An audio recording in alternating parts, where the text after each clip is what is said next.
Hi, I'm Carrie Cassidy from Project Camelot, and today we are here with Jessica Schaub. Is that how you say your name? Yes, that's correct. Okay.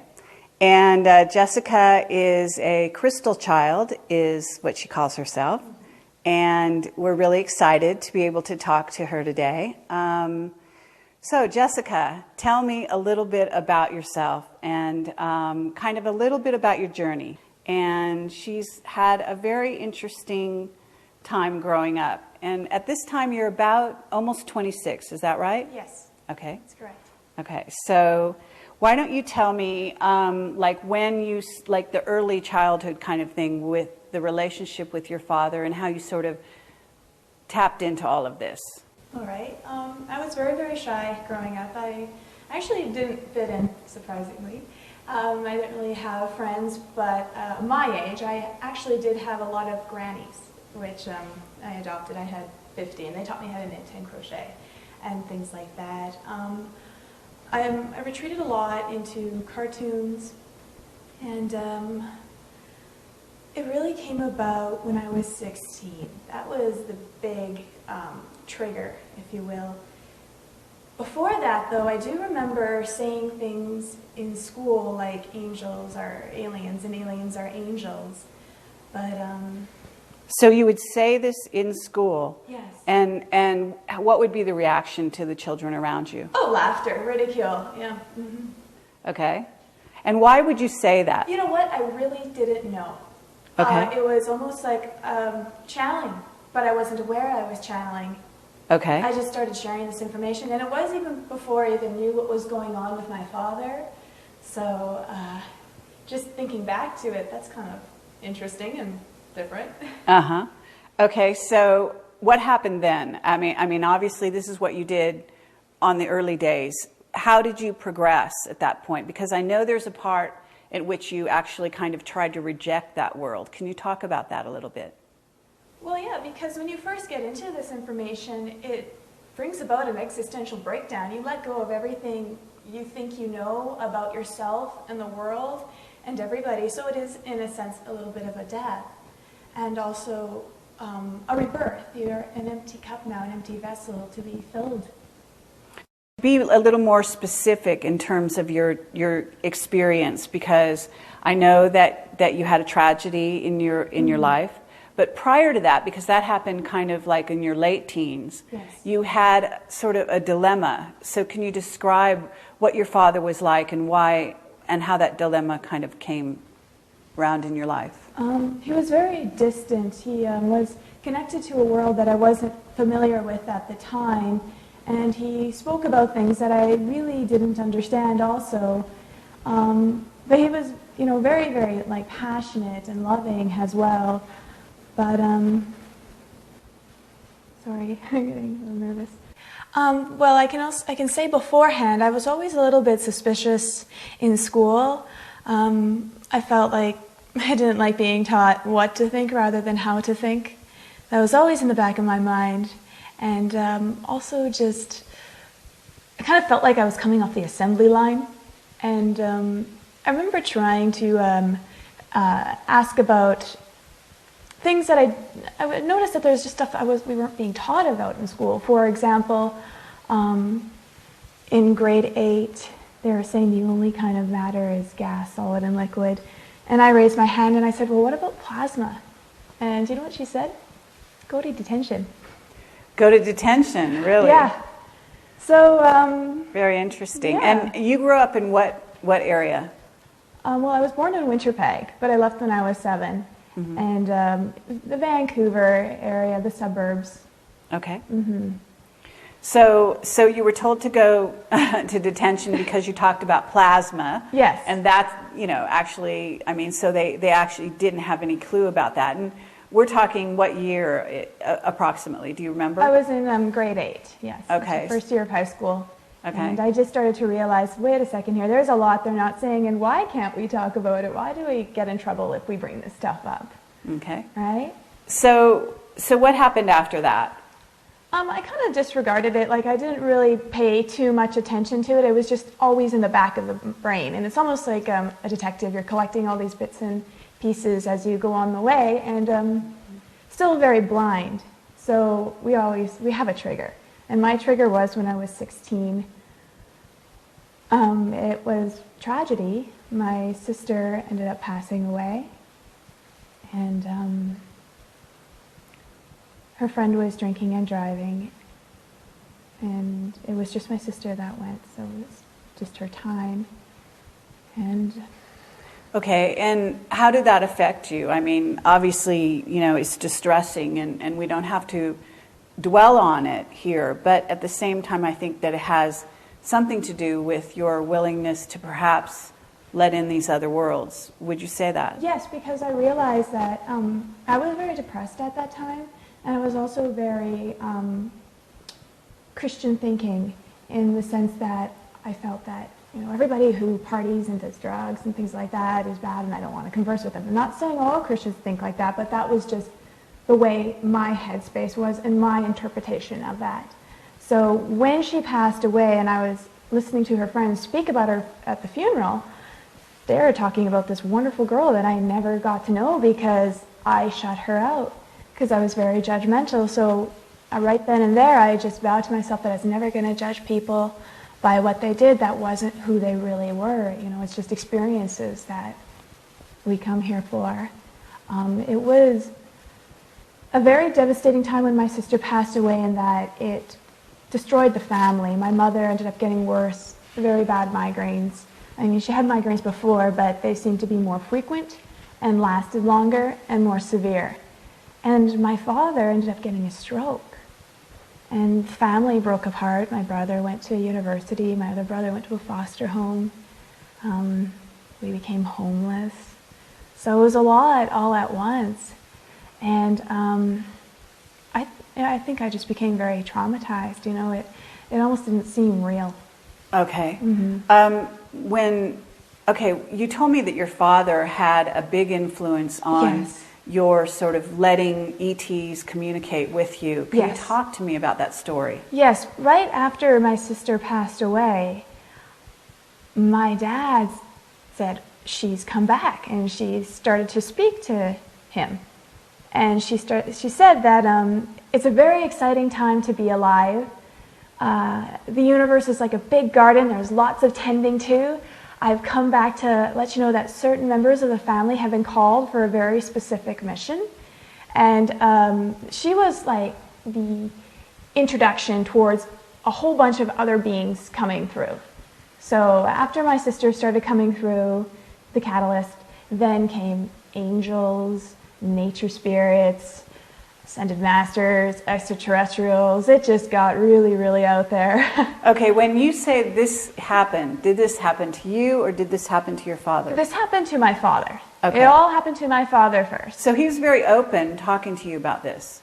Well, he was really shocked and taken aback. It was exciting, and he just had to share with the family because he didn't really, I don't know if he knew what to make of it at that time, but he knew that he needed to share this because it was a big thing to my sister. The interesting thing about that, how that she came back, was mediums can only speak to people who've passed away if they haven't crossed over. Mm-hmm. She had crossed over, and then she came right back. Okay, when you say she came right back, what do you mean by that? Do you mean she was reincarnated in another body and coming to you from there? Or do you mean that she was in another dimension? She was in another dimension. Okay. Yes, the fifth. And my dad described her as very, very bright white light being appeared to him, like an angel. And he said it was very much her personality, because she's like, look, Dad, don't I look pretty?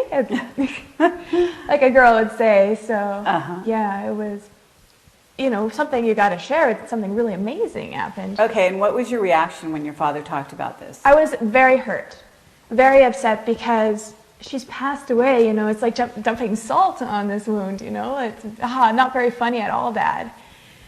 Particularly because he had a stroke. And when he had the stroke, he didn't know who we were. He couldn't work.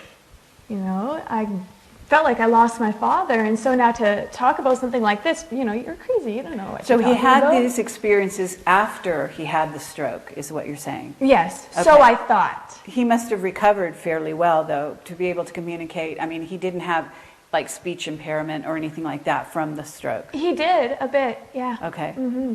But he was able to communicate this to you? Yeah. Uh-huh. Mm-hmm. Okay, so you rejected it in the beginning. What made you change your mind? A lot of things. It was not something that I was going to quickly be open to because I really, really wanted to be normal. And it was never going to happen. Okay. I just had to. It took me a while to get to that, but he wanted to tell me about his experiences and all these beings that were coming through and what they were saying, and they were talking a lot about me. Okay. And I did not know what to make of this. I really, really wanted nothing to do with it. And so I would just go to the library or the bookstore, and books would start falling off the shelf with the same kind of context of information that these beings were speaking to my dad about. They'd fall right at my feet. And again, I was still very Christian thinking, so I'm like, this is a devil. So I would just run out, freaked out. And it's funny. How did you get over that, though? If you had this mindset that was Christian thinking, how did you sort of move beyond that? Oh, I'll get into that. That's coming up. So I would just, go walking down on the streets, and people would come up to me, people I knew and people I didn't know, and they would hand me the books. Again, same kind of information, that would, like the ones that my dad was talking about, similar to the context of the books in the library and bookstore.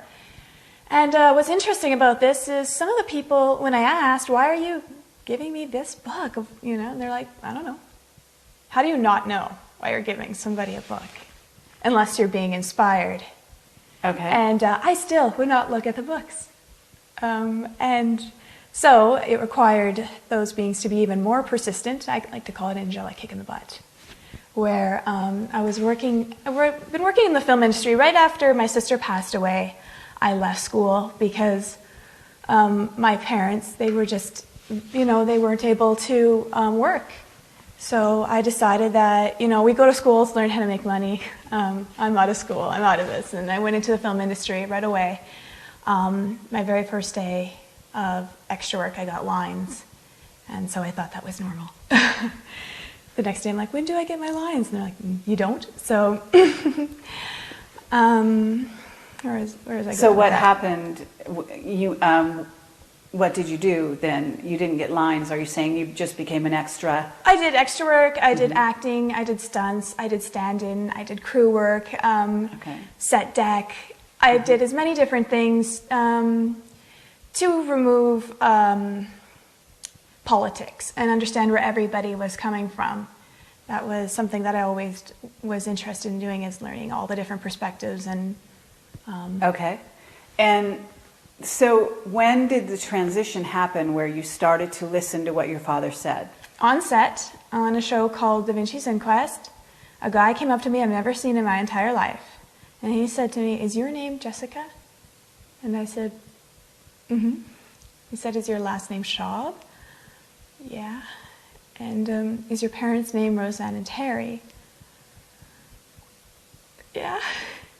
How do you know all this? And he's like, okay, this is for you. And he gave me all these tapes on the CIA, underground militia, David Icke, Jordan Maxwell, Alex Collier, and then some. Okay. And I just kind of realized that this is never going to let up. Something is trying to get my attention, and I have to surrender. Did you watch those tapes? I did. Okay.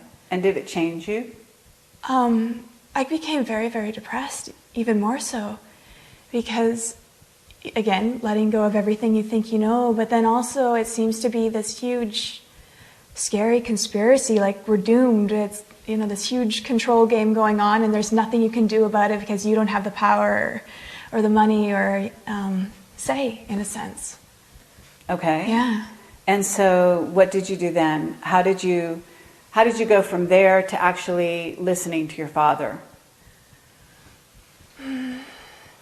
Well, after the videos and after feeling the way I did about them and just constant reoccurring of Pleiadians, okay, Dad, who are the Pleiadians? Why do they want to get in contact with me? So I started finding out now, really listening to my dad. And I wasn't necessarily open to it, but I wasn't necessarily closed. I was just thinking that this is my experience for whatever reason. Life has taken this turn, and it's for a reason. So I should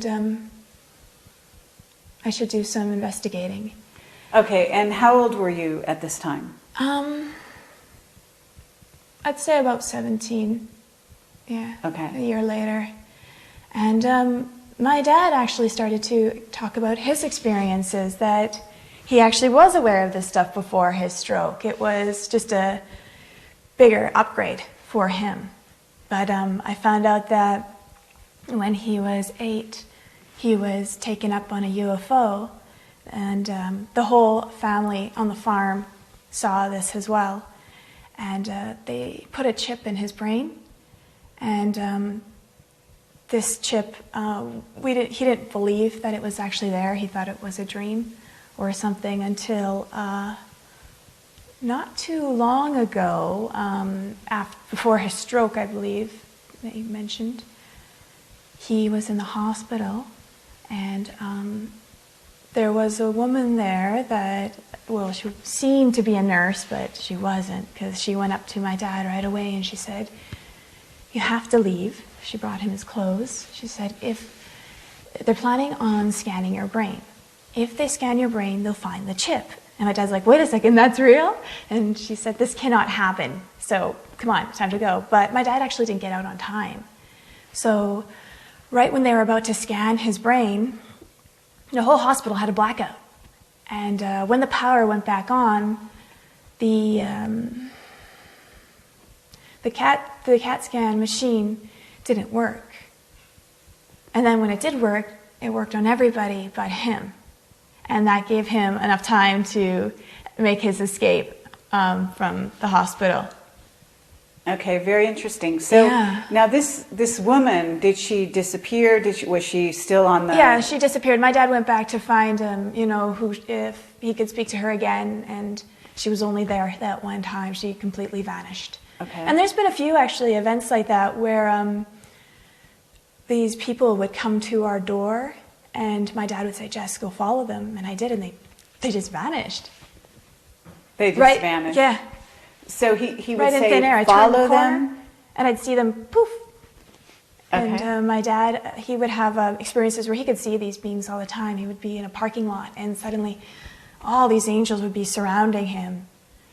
So he had many experiences like that, and he always tried to interpret it and explain it to us, which was very, very fascinating. It started to become, okay, wow, something is going on here.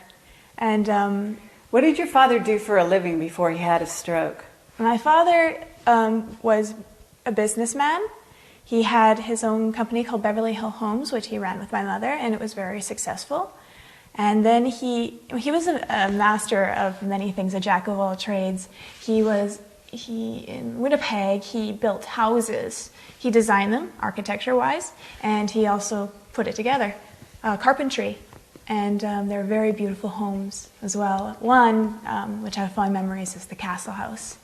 And he also was a chemist. He invented bendable concrete. But because he was very honest and trustworthy, he ended up getting taken, and somebody stole that idea and took it to China. And that really devastated my mother. They ended up losing all their money, really having nothing. And then my father, through the latter years, he made furniture, cutesy kind of furniture. Okay. Yeah. So you're in this situation. Your sister has passed. Mm-hmm. You're learning about ETs, and what happened that actually sort of progressed you to where it wasn't just your father having experiences, but you started to have them? Okay. Wow.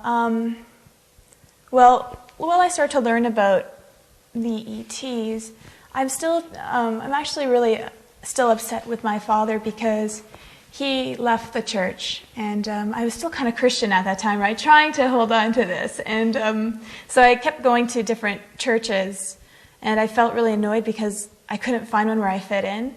And so I decided to explore different religions. And I went to those churches, still didn't quite fit in, or something felt off and I couldn't put my finger on it.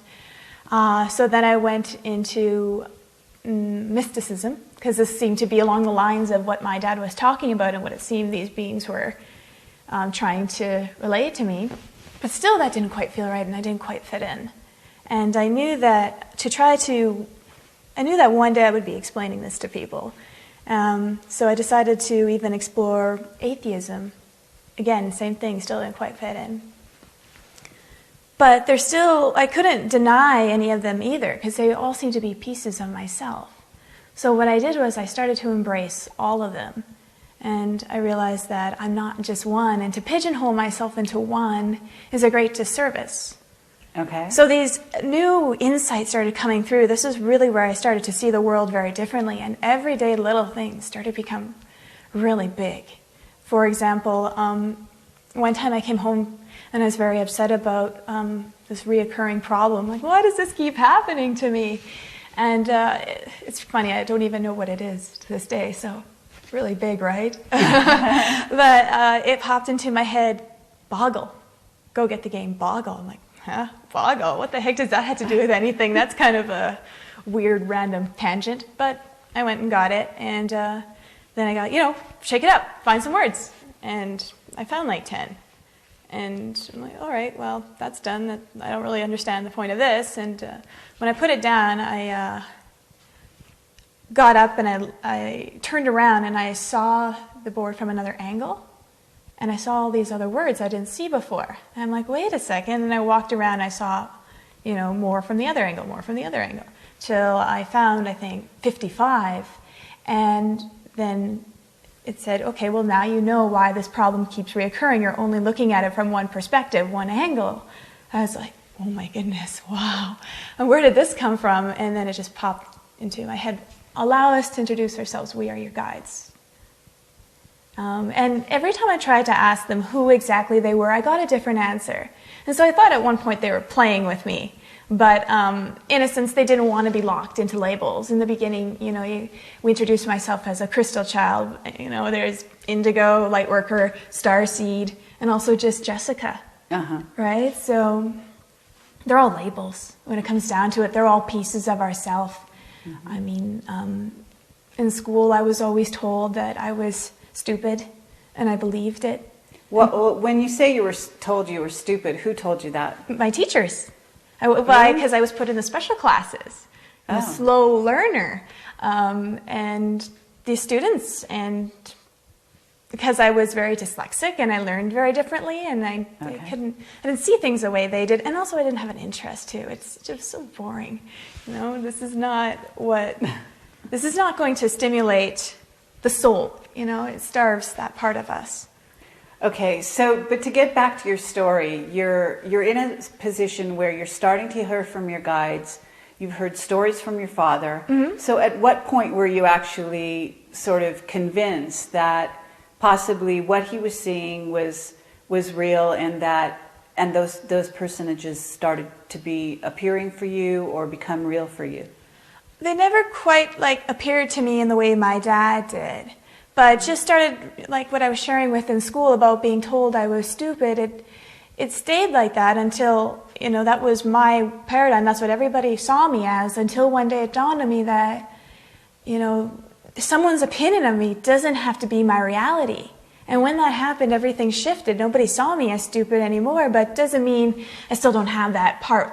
These are all facets of what makes us human, so I couldn't really judge anybody anymore because I saw myself in each one of them, no matter what they did. And what really took it to the next level, actually, was, this is very, very hard to share, but it's very important to share.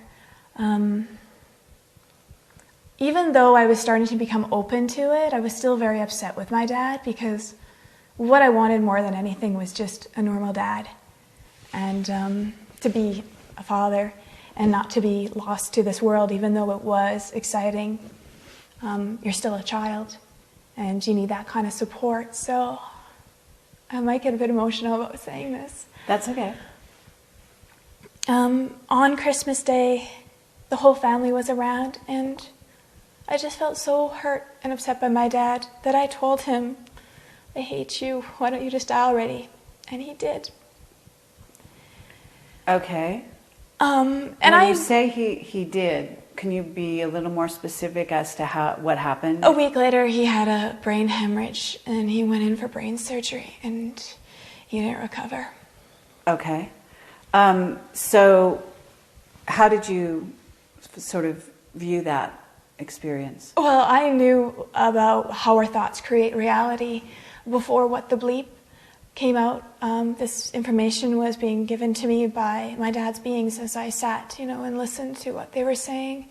That I knew that there's a huge responsibility to what we're putting out and how powerful it is, that in a sense it is magic.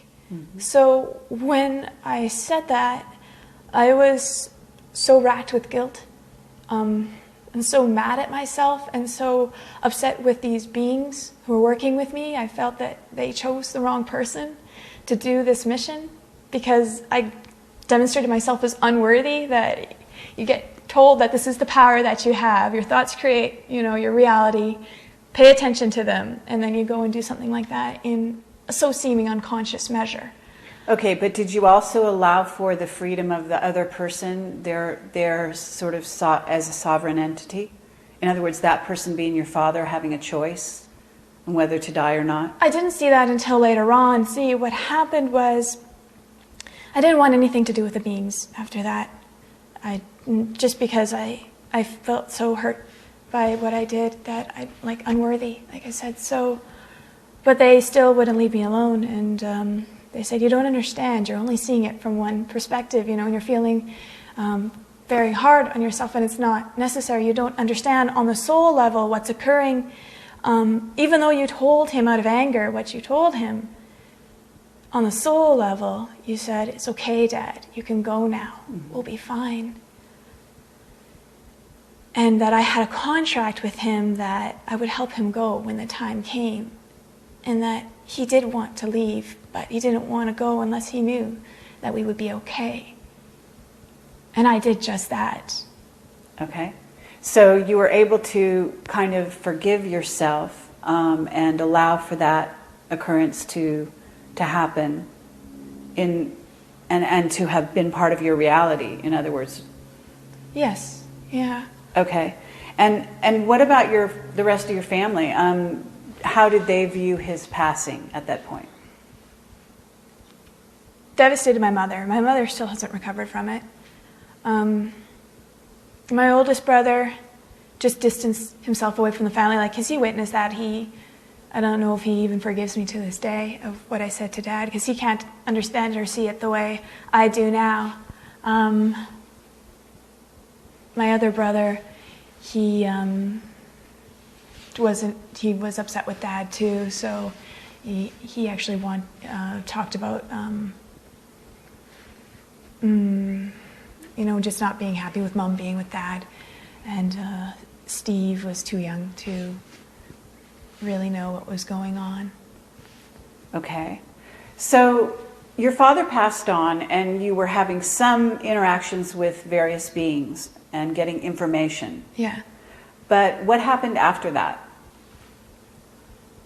Did it increase? Did you? Oh, yes. It just kept increasing nonstop. I just had to keep... I felt very, very guided suddenly after my dad passed away, that he planted a whole bunch of seeds within me. And I needed to take care of all these seeds now. I needed to make sure they had light and water and... Were you sharing your experiences with your family, or was this just private? I could only really share it with my mother. The other siblings were not open to it at all. And what about school friends, schoolmates? No, there was nobody I had at that time, so that's why I went on the computer trying to find people who... Somebody must have had similar experiences. Someone must know about this. I can't be the only one, not just my family. These videos, David Icke, Alex Collier, they, talk to other people, they find them, so perhaps I can do the same. And how many people is this happening to who feel alone, who can't share this because they feel, crazy, or they won't be understood, and that's really sad and not fair. We have a right to share and express what is within us. So that really drove me, and I spent many nights trying to find others to no avail, until one night I collapsed in front of the computer, and when I woke up, it was in the middle of the night too, there was this on the computer screen, it's just like meet other star seeds and light workers. I was like, I hit the mother lode, and I contacted them all, and we immediately had a strong connection, like we've known each other all our lives, and I just knew so much about them, and I didn't really know how, but it just was so strong, and it became very exciting, and I decided I wanted to go and see them, and so I just started to, I kind of freaked my mother out, because the first one I wanted to meet was, of all things, a guy. Male around my age, and we think that if they're open to this information, that they must be the one, kind of thing. They're near your age, opposite sex, that's all you need. So I told my mom I'm going to France to meet this guy I've never met, but I'm in love with, and I'm going, even though I know that it's going to cost about, like everybody's telling me, $3,000, minimum. I said I'm going to go for less than $900. And I did. When I called the travel agent, she said, we have nothing available. Oh, except this. It just popped up. It looks like somebody canceled for 3 weeks for, what was it now, $850. Yeah. I'm like, that was the one. That's the one. So. Okay, and you've also done this now. You've sort of followed this kind of pattern since then. Yes. In allowing things to come to you and yes. knowing, sort of having a second sense about that. Is mm-hmm. that right? Yeah, just a strong trusting. The guidance just directs you. It's like the white rabbit from Alice in Wonderland. Okay. That's what it feels like. So you just know what to do and that you'll be fine. And you can make it happen. I can use all of this stuff that I've been taught to reverse a lot of the old condition programming that is put on us when we're younger, right? And it's NLP in a sense, programming your old beliefs and your if they're yours or where they came from, and using them to step into your power more and more, and seeing what you can do. If these beings say that we're infinite, and that we're these beautiful balls of light, then I want to experience this, I want to feel this. And you can't just read about it, you have to embody it, is what I've come to realize. I'm not praying or wishing or hoping for peace and love anymore. I've decided to become it. It comes to a point in life where you decide, do you want to go home or become home? And then will that bring home to everybody within? That's what the shift feels like to me. What I was wondering now, if you could talk a little bit about the messages that you were getting and the kind of beings that were coming to you, if you could describe them, maybe specific ones that have particular meaning for you. Well, it's never been quite specific. Like I said, they've always, just when I thought I could pinpoint it, okay, it's a play. No, it would be something different suddenly. So it was never quite about attaching, okay, this is Jesus, this is Buddha. It was never about that. It was about the fusion and merging all of them together, and that being God in itself, right? Playing all these roles and speaking to us in whatever comfort belief that we had. So that was always my approach and perspective on it, even when understanding what these aliens were, pieces of ourselves as well. And so what I started to do was not only test the stuff out of my life, and I don't mind sharing those experiences because they're quite wild and really fun, especially when people start trying it out for themselves and then calling me up later going, oh my goodness. So, but for example, what I found with the extraterrestrials is if time doesn't exist, past, present, and future are all existing at the same time simultaneously, and this is an illusion, in a sense, time is just a bunch of still frames, and this camera, it's not really moving, it's just a bunch of still frames, mm-hmm. and it's a trick of the eye. such is the case with going on within our mind as well, making us perceive, then if we've been taught to believe about time linear the way we do now, then that means there's aspects of ourself that is fragmented. So future versions of ourself, depending on the probability of our thinking.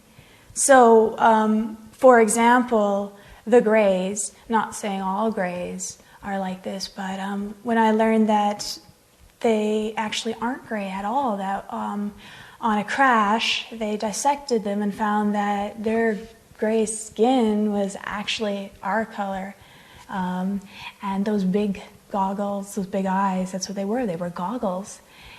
They were a future version of ourself that, you know, they feel, when people feel them, they feel very cold and kind of calculated, and it's almost like that version of our self, of the collective thinking about, you know, the desensitization of war and all this cloning and genetic engineering and the chemicals in the air made us a little bit disconnected from who we really were, because, you know, some people say that they, you know, they don't really feel, they don't have emotions in that sense, and that's an aspect of ourself.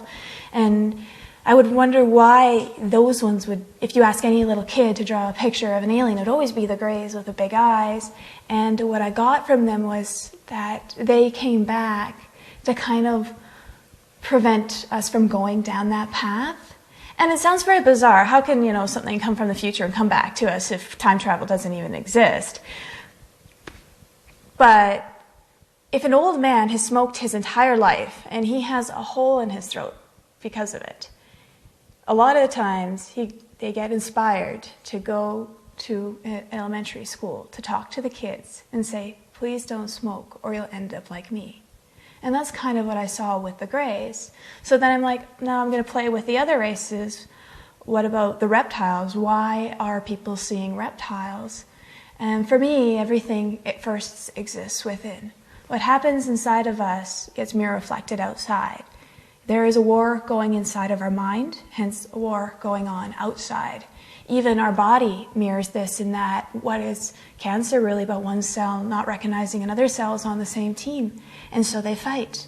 Well, that's exactly what, you know, the Americans and the Iraqis, and it's been played out over and over, and that's why the Buddhists were always saying, you know, peace of mind, meditation, clarity, because, oh my goodness, I'm going to not go in tangents. I got to watch out for that. Okay, I'm getting well, don't excited, worry. It has a through line, but what I want to know is, when you're talking in this way, are you talking about information that has come to you? Yes. Or the information you've read on the internet? No. Are you putting these two together? No, I couldn't really read or study this information that much. More of it just honestly came to me.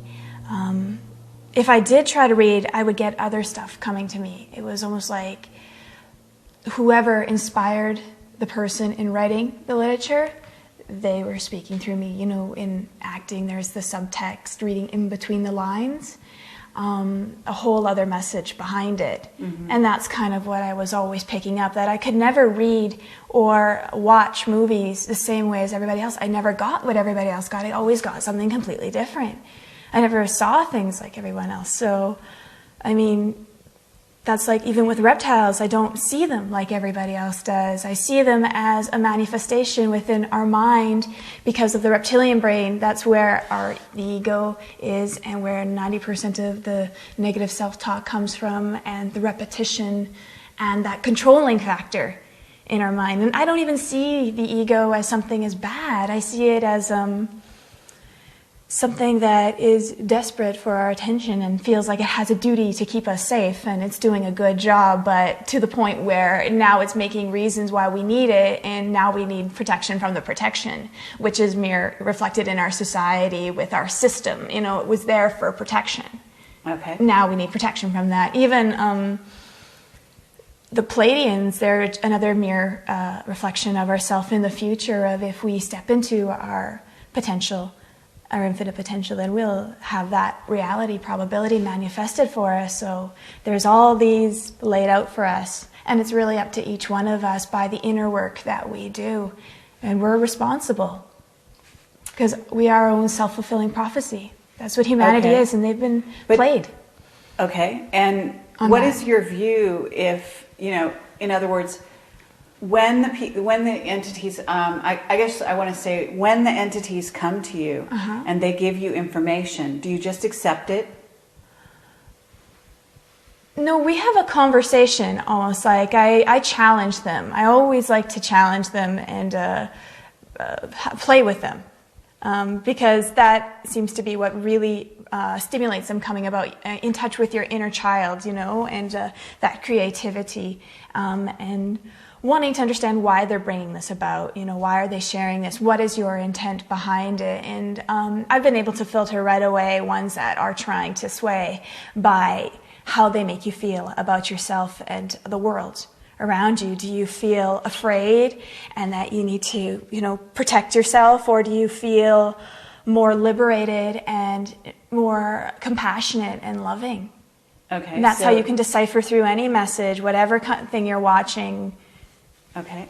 And are you finding that certain beings return to you more than once? Would you recognize them, or are you talking about a general, sort of heading, called spirit or guides or whatever? I prefer to use that, even though, they are just facets of myself, you, everybody. Right, but given that they are, if you want to look at it that way, in terms of, we can always look at the world in that terminology, but they still have individuality to some degree. But I've never really focused on that. That never really interested me so much because to me that seemed to be a bit of a distraction. I mean, if we're thinking about, we argue a lot about Jesus, whether he's real or not, and it really doesn't matter. It was the message, that's the bigger picture.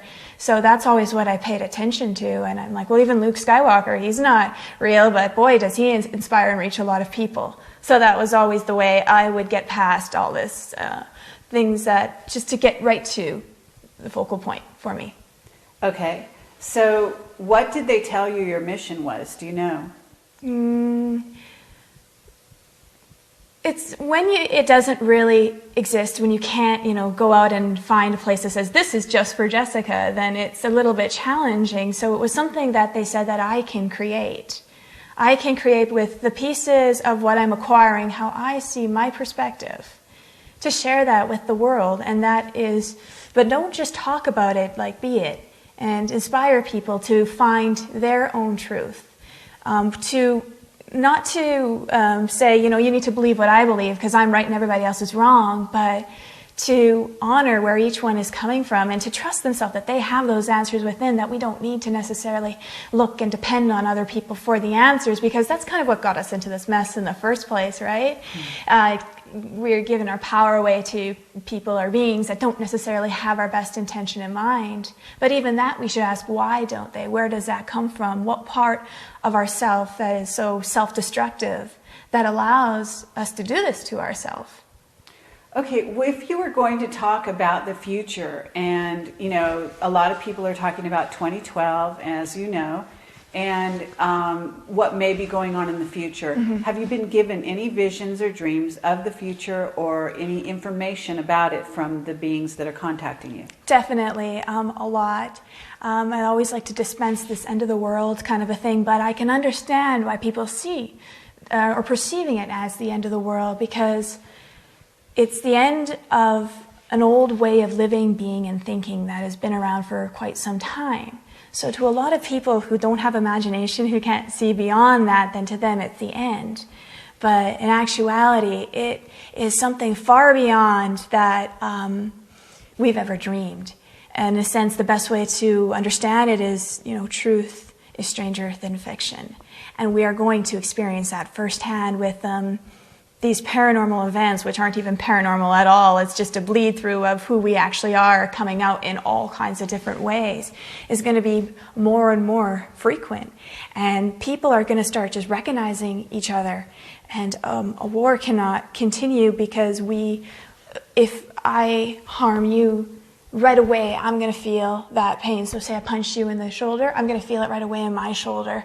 And it's going to freak people out at first because we've never really been, like, nobody's really taught this to us in school. You know, it's kind of hush-hush, it's taboo in the world, but it's starting to come back. Humanity, you know, in their state of amnesia for such a long time, and now just awakening to what we've always known. And it's very quantum, it's very multi-dimensional, it's memories not just of past lives, but future lives, multi-dimensional lives, interdimensional lives, lives in between lives. We'll be able to grasp that and understand that. Right now, what's happening is it's stepping stones that's leading us there, and you can't get attached or box yourself into one belief. There are no limits, just beliefs. So you always got to expand on that. Okay, so when you say past lives, future lives, etc., have you been given vision of your own past lives, future lives? Or are you saying that this is something that you think is going to be revealed to you eventually? I don't have very many past lives per se, because I've not been human on this planet. Mainly I've been a guide working on the etheric, so I am here to help people understand their guides and the mechanics of how they work, and all the ways they're trying to get through to us and relay their message. And so that's my past lives. I've had one in Atlantis and one in France, so not very many. So it is very bizarre to be in a human body and just getting used to the physical and the matter kind of thing. But it's a huge honor to be in the physical form on Earth at this time. And I've been taken and I've seen this lineup of souls that I just can't wait to be here on Earth at this time. And that's actually why the planet is overpopulated. It's because of the excitement from all the souls. This planet is like a Harvard University for creators in training. And it's one of the greatest honors to be in physical form during this time, because it's the merge of spirit and matter working together and going and having these kind of experiences, because it's very different. I mean, I can speak about this other side. I can explain to you how they interpret us. It's almost like we are a reality show to them, and what we do affects them as well. It's like a huge ripple effect. It's all a microcosm of a macrocosm as we step into that. Okay, so can you talk about specific events in the future, or is it completely unwritten in your view? It's not necessarily specific events, because it's on the collective term, but whenever I think about it or tap into it, I just see a very different world from here. I see people more connecting with nature, understanding the wisdom that's there, that that it's never lied to you, nature, and it never will, because it has no gain to take power. It has no desire to do anything like that. It just gives abundantly, and we will discover ourselves through that, and it's just going to be nothing but beauty, to be honest. There's no doom or gloom or fear or anything like that. And call yourself on that and ask yourself why. Why are you getting that? Where is that coming from? Is that you, or is that an outside influence? Okay, and if there was something you could tell people that, because we've spent almost an hour with you here, and we're going to kind of wrap this up. But if there's something you could tell people that you feel that maybe hasn't been said so far, what would that be? Be aware of what you're projecting out into the world. Constantly be aware of your thoughts and be gentle and kinder to yourself. It's really just that the reason I am here right now sharing is because you hear about the younger generation, that, the crystals and the indigos, but where are they? Well, we're here now, and your children, they know all about this, and I'm also inspiring and I'm almost like a pioneer that's allowing the other children to come forth and speak and share. But it's not just children. It's also each person's inner child, and that when we balance and merge our divine masculine and our divine feminine, since masculine has been the energy that's ruling the planet for quite some time, and now feminine energy is starting to take back its power, but no one has been, put down more than the inner child, and it's time for them to step to the plate. It even mentions this in the Bible: only one that possesses the heart of a child may enter the kingdom, and a child will lead the way. And what I gather from this is a child is like our sunshine. That's what we call our children. You are my sunshine. And when we merge that masculine and feminine within us, there is peace. Then the union happens. The inner child is birthed. And that brings such a bright light within us that when I see the stars, it's a mirror of, we are light in dark places as well. And when these lights all recognize each other, we all come together in one, then it looks a lot like the big bright light, like the sun, or God's sun, if you will, the return of God's sun. And the other thing I really wanted to share with is our perspective on the Illuminati or any kind of forces that are causing a lot of discord, that to understand that humanity is conditioned to believe they're a worthless piece of coal under extreme heat and pressure. And the heat and pressure can be perceived as the Illuminati or anything that causes discord. What happens to a piece of coal under extreme heat and pressure? It becomes a diamond. So they're doing us a service and helping us step in and take back our power. There's a major motivation force. It is alchemy, even with if humanity is a seed of potential. And in order to grow into its loveliness, it needs a lot of fertilizer dumped on it. I wanted to also say about the Illuminati that I really see them as a bully in high school, that they are very insecure and very afraid, more so of us than we are of them. And to me, I just see them as the Wizard of Oz, that they're smoke and mirrors, great and powerful, but when you get to the root and the heart of the matter, it's a frail old man behind the curtain.